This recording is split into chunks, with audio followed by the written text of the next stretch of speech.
Welcome, friend. Follow me. We're going somewhere dark, somewhere dangerous.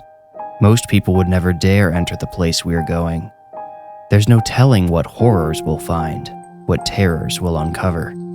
Don't say I didn't warn you. We might discover terrible monsters lurking there. Be careful, they could follow you out. Or maybe they're already inside you. Are you afraid? Good. Now you are ready to enter the Warning Woods.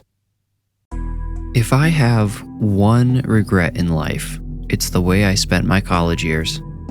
Growing up, I was told to work hard, save up, study hard, and take my classes seriously, because college was the first step in my career. And look, there's nothing wrong with that. I certainly pity those who take on tens of thousands of dollars in debt just to party for 4 years and end up trapped in some job that will be automated before the decade is up. But nobody told me you can work hard, study hard, and play hard with the right balance. In fact, my philosophy now is that play actually enhances work. Man, I wish I knew that back then. My roommate during my senior year made me question everything. If only we had met while I was a freshman, maybe I would have had a college experience worth the space in my memory. His name was Cody Angel, like he was the lead in some big budget action franchise. He had the name, but he certainly didn't look the part. Cody and I had very similar narrow frames back then. He wore rectangular glasses that I told him made him look like a youth pastor. He wasn't conventionally cool, but he had a likable personality that got him by. I mean, that's how we ended up living together in a small off-campus apartment during our last year. We got partnered in a lab and just clicked. Cody's likable personality didn't just get him a roommate, it got him girls. Lots of girls. But he never brought them home, not even the ladies he occasionally dated steadily. Out of respect for me, he would always go with a young lady to her place instead. The only downside to this unspoken arrangement was Cody would often go out and not come home until the next day. Sometimes I'd text him to make sure he was alright, but he almost never responded. Call me paranoid, but I hated being alone in that apartment at night, especially after I found the printer. Winter had landed heavily, and our entryway was constantly browned with mud and crusty with salt. We would leave our shoes by the door and let the slush melt away there so it wouldn't get on the carpet. Messes like that didn't bother Cody, so about once a week I would get out the paper towels and wipe the linoleum clean. Cody had brought a giant Costco-sized package of paper towels from home, which we kept in the bottom of the pantry. I grabbed one of the last rolls of paper towels from that package one day, and the whole thing shifted and tipped over. I almost left it there. I had become inexplicably tired in the middle of the day starting a few weeks earlier. I was getting plenty of sleep and eating well, but even with regular doses of caffeine, my body still just wanted to lay down whenever I got home. I chalked it up to stress. While trying to right the paper towels so I could shut the door, I realized something else was behind them. Wondering what long-lost item we had shoved in there during move-in, I let the mostly empty package fall the rest of the way. There, on the floor in the back of the pantry, was a gray printer. It was the old, simple kind without a screen or copying surface. It looked like a tackle box with an empty tray sticking out. I removed the printer from the pantry and was excited to find both the power cord and USB cable wrapped together on the back. Perfect, I thought. I can get some paper, and I won't have to do all my printing on campus anymore. It turned out I needed to get ink, too. I'm not sure how long that printer had been stored in the pantry, but the cartridges in it were bone dry. I asked Cody about it when he got home that afternoon, and he said he had thought the printer was mine. I figured it didn't work or something, he said. I thought maybe you put it in the pantry because you were going to fix it up. I said, nope, it must have gotten left behind by somebody else. I'm going to see if it works, though. With new ink cartridges and a fresh ream of paper, that old printer did work. There were a few long hairs wrapped tightly around the roller, but the belt could still turn it. This unit wasn't Wi-Fi enabled or anything, but I didn't mind. I did wish it had a copy function so I could copy some pages from my textbooks, but I found it for free, so I couldn't complain. My desk was too small to fit the printer, so I put it on the living room floor next to the TV instead. Cody said he didn't mind it there. I told him he was welcome to use it too, as long as he didn't use up all the ink. He thanked me but said he usually printed all of his assignments last minute when he was already on campus. Cody didn't come home that night. I sent him my usual text and received the usual nothing in response. I made sure his keys weren't hanging from the hook before locking our door and going to sleep. I went to sleep almost immediately after laying down, still in my clothes. That had started happening fairly often. Sometimes I would just sit on my bed to relax for a minute and wake up 15 or 20 minutes later. When I woke up the next morning, I thought maybe Cody had come home after all. His bedroom door was closed, but it almost always was. The real giveaway was the prank he tried to pull. Or at least, I thought he did. When I walked out of my room that morning, I had noticed a page sticking out of the printer's tray. Confused, I went over and pulled it out. The page was entirely blank besides one bold word near the top. Hello. I rolled my eyes and slipped the paper back in the feed tray so I could use the other side later. I thought I would tell Cody it was funny once, but to please not waste my ink or paper on jokes anymore. Then, around 8, Cody came home. He was still wearing the clothes he had gone to class in the day before. I remember our conversation almost word for word. I said, "I thought you were in your room." Cody shrugged and shook his head. "Nope. I met a cool girl in one of my classes and accidentally spent the night at her place." "Accidentally?" I asked. "She had never seen The Departed, so we went and bought a copy. I've probably seen that movie half a dozen times, so I ended up falling asleep before Martin Sheen went through the window. It's weird. I've been having a lot of trouble staying awake lately. I woke up on her couch this morning and left her a note." "What'd you think of the movie?" I asked. I wanted to come back to his trouble staying awake, but needed to address the printer first. "Well, I fell asleep, so I don't know for sure, but I mean, come on, it's The Departed." I laughed and Cody opened his bedroom door, but I spoke again before he could disappear inside it. "Hey, hold on a second," I said. "Did you use the printer at all last night?" "No," Cody said warily. "Didn't you hear anything I just told you? I went to that girl's place after class. I haven't been home since like 3 o'clock yesterday afternoon." Huh.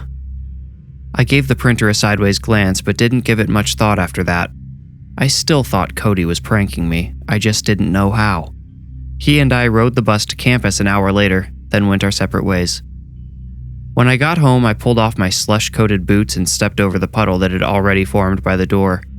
The first thing I saw was a sheet of paper sticking out of the printer behind the TV. I looked around but didn't see Cody's boots. He should have still been in class anyway. Feeling apprehensive, I slowly crossed the living room in an arch. Water squished between my toes from my damp socks. The new words were upside down, but big and bold enough for me to read anyway. They had been printed on the back side of the same page from earlier. This time, they said, "I'm still here." I panicked and unplugged the printer because I didn't know what else to do. I felt violated. Someone was printing messages into my apartment. I didn't know who or why, but I dreaded reading something worse than "I'm still here." What if I started receiving threats? What if the message sender demanded some kind of ransom to leave me alone? But then I had to ask how someone could be printing the messages at all. Like I said, the printer didn't have Wi-Fi or Bluetooth capabilities. Without the hardwired USB cord, no one should have been able to print anything. I had heard of baby monitors picking up the wrong signal and such, and wondered if some magnetic component inside the printer could be catching a signal from someone who did have a wireless printer. But then, why say hello and "I'm still here" if the signal were being caught accidentally? I felt like those messages were intentionally sent to me. I still couldn't rule out Cody either. Pinning it on him would be difficult, but he was still the most logical culprit.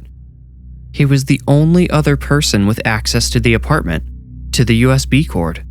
And even though he had supposedly been gone both times, I couldn't prove he hadn't snuck back in at some point. I put the unplugged printer under my arm and took it into my bedroom. I moved a few things to the floor so I could place it on my desk for the night. I considered leaving the printer unplugged, but decided if I really wanted to know if someone from outside was printing the messages, I had to plug it back in.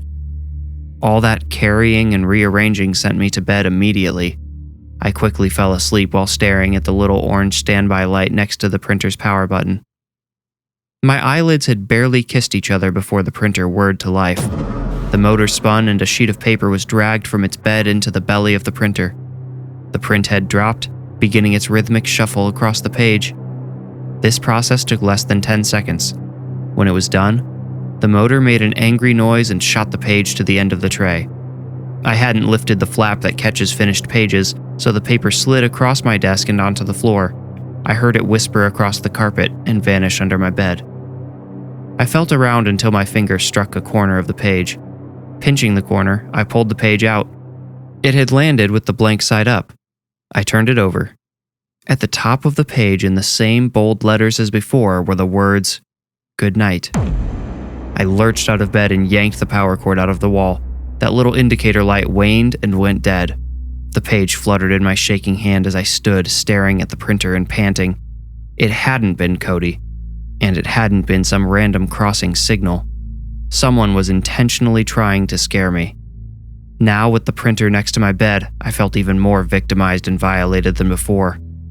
I balled up the paper and threw it across the room. It bounced and went into my little bathroom where I heard it hiss to a halt. Immediately, the printer came alive again with all the same whirring and shuffling as before. My eyes darted to the dangling power cord, still swinging gently behind the desk almost a foot away from the outlet. The standby light was still dark. The printer had no power, and yet somehow another page was being fed through. This one came out and landed on top of my foot. I looked down at the words, "Don't be afraid." I barely had time to read the brief message before yet another piece of paper got pulled into the printer. A moment later, this one was ejected at me too. It said, "What is your name?" I'd had it. I picked up the two fallen pages from the floor. The one that said "Don't be afraid" slipped out of my fingers and fell again, but I shoved the other one back in the tray and searched for the tab that would lift the tray and allow me to remove all of the paper. If unplugging it wouldn't stop the messages, I would disable the printer in other ways. I would destroy the damn thing if I had to. Before I pulled the paper out, another piece was picked up and fed into the printer. Fine, I thought. One more message before I shut you down for good. I caught the new page in my hand when it came out. It read, "Clarissa." I stopped. This was the first message that had seemed random. For half a second, I wondered if I was overreacting, but obviously I wasn't. I realized the Clarissa page was the one I had put back on top before making to pull out all the paper. It was the one that had said, "What is your name?" What is your name? Clarissa. It was talking to me. My fear and anger slowly morphed into anxious excitement. Something beyond normality was clearly occurring. I suppose that's the definition of paranormal, but that word felt cheap in the face of an actual clairvoyant event. I left half of the paper in the tray and grabbed a pen from the souvenir cup full of writing utensils on my desk. I put the other half of the ream on the desk and sat down. With a trembling hand, I scrawled, "Hi, Clarissa. I'm Matthew." I put the page into the paper tray and watched as the unplugged printer sucked it in. A moment later, Clarissa's reply was ejected from the jaws of the machine. It read, "I am lonely." On the next page in my stack, I wrote, "I'm sorry to hear that. Are you a ghost?" I stared at those words for some time before sliding them into the paper tray.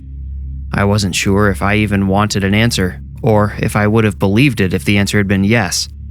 The printer did its thing, and I caught the reply between my fingers.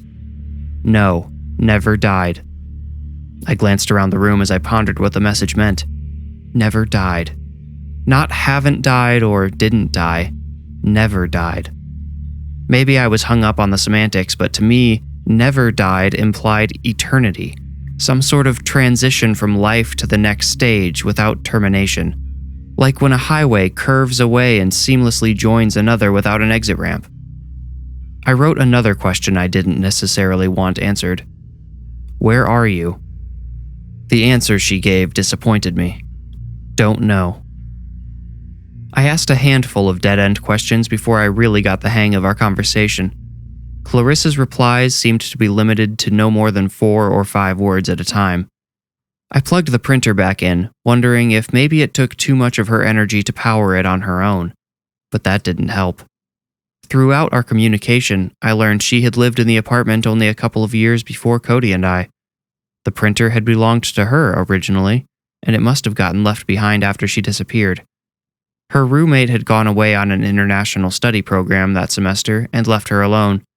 She didn't have any family to notice her absence. Her perfect attendance record halted, and she missed 3 months of rent. When the superintendent showed up with the cops to evict her, they found rotting food in the fridge and on the counter and assumed she had split town. They threw out most of her stuff and relisted the apartment. Business as usual. I have a theory that one of the employees who went through her stuff meant to come back for the printer and forgot. That could explain why it got stashed away in the pantry. I thought our conversation was nearly over when an unprompted message came through. It said, "Be careful, it is still here." I answered with the only logical response, "What is still here?" The reply started to print. I held out my hand to catch it, but before it was ejected, my bathroom door slammed shut. I jumped up, knocking my chair to the floor. Heart racing, I just stared at the closed door and listened to the silence. I wondered if whatever had slammed the door was hiding in the bathroom or standing in front of it, staring back at me. The paper waited to be read.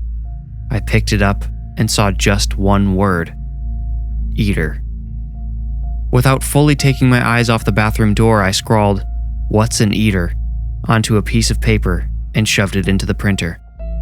I waited impatiently, bouncing on the balls of my feet for the answer. As the printer whirred and whined, the bathroom door squealed and slowly cracked open again. I watched it swing inward excruciatingly slow, wondering what would emerge from that dark room. A warm piece of paper tapped my thigh as it was ejected. The bathroom door stopped moving halfway open. I picked up the message without moving my head and held it up to read. Eats body, leaves soul. The bathroom door opened the rest of the way so fast my eyes didn't even detect it before the door slammed into the wall. I knew I had to get out, but didn't want to lose my connection to Clarissa. I grabbed the printer and ran. The plug came out of the wall and bounced around with every step I took. With the printer tucked under one arm, I opened the door and ran into the living room. The dangling power cord got caught under my foot. I stumbled forward, smashing my head against the corner of the kitchen table. I fell heavily on top of the printer. I felt the agonizing sensation of piercing shards of plastic pressing between my ribs before everything went away. I woke under a bright, white light. A face, half covered by a blue surgical mask, was staring down at me. It belonged to a man with dark eyes and bushy brows. The corners of his eyes creased as I opened mine. "Ah," he said, "you're awake." "What happened?" I asked. I tried to prop myself up, but my ribs screamed at me to lay back down. Oh, don't move just yet. The stitches still need to set." "Stitches?" I asked. My hand went to my lower ribs, the origin of the pain, and the doctor gently caught it. "You had an accident," he said as he placed my hand by my side. "You're lucky your roommate found you. You cut your head and fell on top of a printer, from what I hear. Superficial injuries, nothing to worry about. However, you also received a concussion well, we found some abnormalities." When the doctor said "we," I suddenly realized a nurse was standing off to the side, as still as a statue. The dark vignette around my vision, which I hadn't even noticed before, faded away, and the whole room became clearer. There was a third person, a woman dressed in business casual clothing, sitting across from the nurse. She noticed me notice her, and stood. "Hello," she said. "My name is Heather. I'm from the university's counseling service." "Counseling?" I asked. The doctor stepped away uneasily to let the counselor get near me. "Yes, don't worry, you're not in trouble or anything. We're just checking in since you've had a medical emergency." I could see right through her. Something strange must have alerted the doctors to call a counselor. I'd been to the hospital for injuries before, and not once had someone like this woman come to check on me. "The doctor here noticed some things I'd like to talk to you about. Do you feel up to a conversation yet?" she asked. I said, "I guess." "Good. Well, let me start by asking if you've been under any abnormal stress lately." Is everything going okay academically? I nodded. How about with your family? Friends? Other relationships? All good, I said.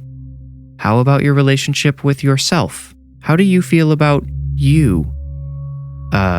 Fine, I guess, I replied, wondering where these questions were going. Okay, good.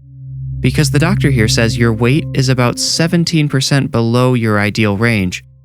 Now, I don't like to use labels, but just so you understand what I'm saying, you're well within the range of anorexia. I almost shot up in the bed, but the sore wounds in my ribs reminded me to stay down. Through a pained grimace, I asked, What? How can that be? The doctor stepped forward again. Simply put, he said, you're not eating enough. Your weight is far too low. Have you been feeling tired, physically or mentally? Maybe irritable? Tired, sure, I replied. But I eat plenty, I swear. I guess I have noticed my clothes are a little baggier, but I haven't changed my diet at all. You don't have to pretend for us. There's no judgment here, the counselor Heather said. I see this all the time. It's really nothing to be ashamed of. I know, and I'm still telling you I'm not anorexic, I shot back. I'll admit I was getting scared.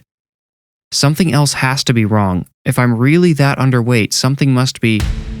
I trailed off because an intrusive thought wanted to finish the sentence for me. Something must be eating me, is what echoed through my brain. Eating my body, leaving my soul.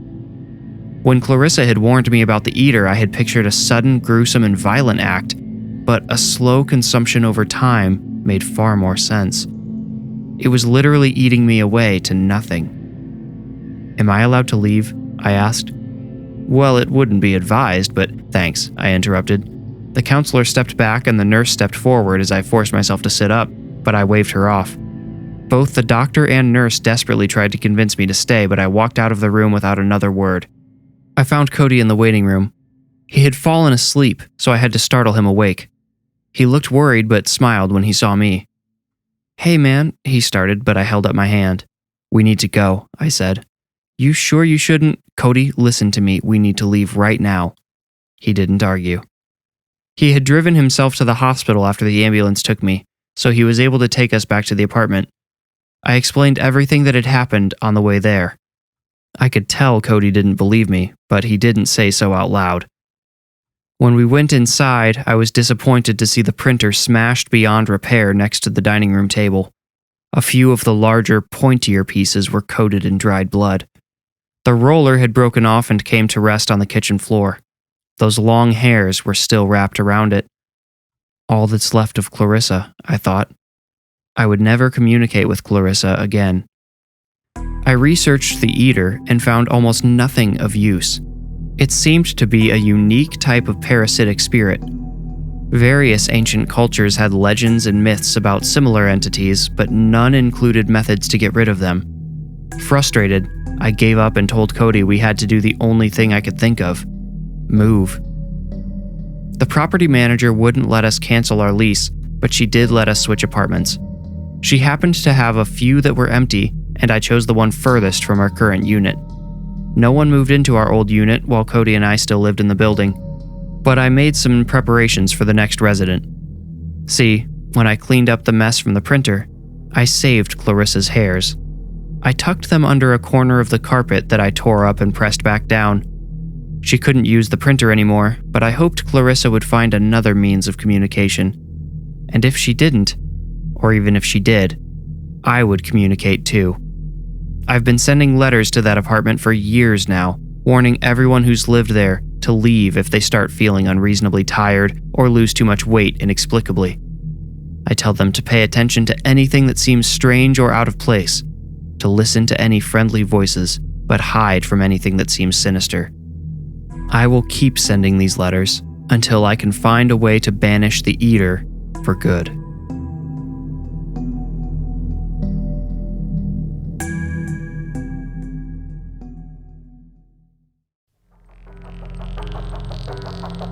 You made it out.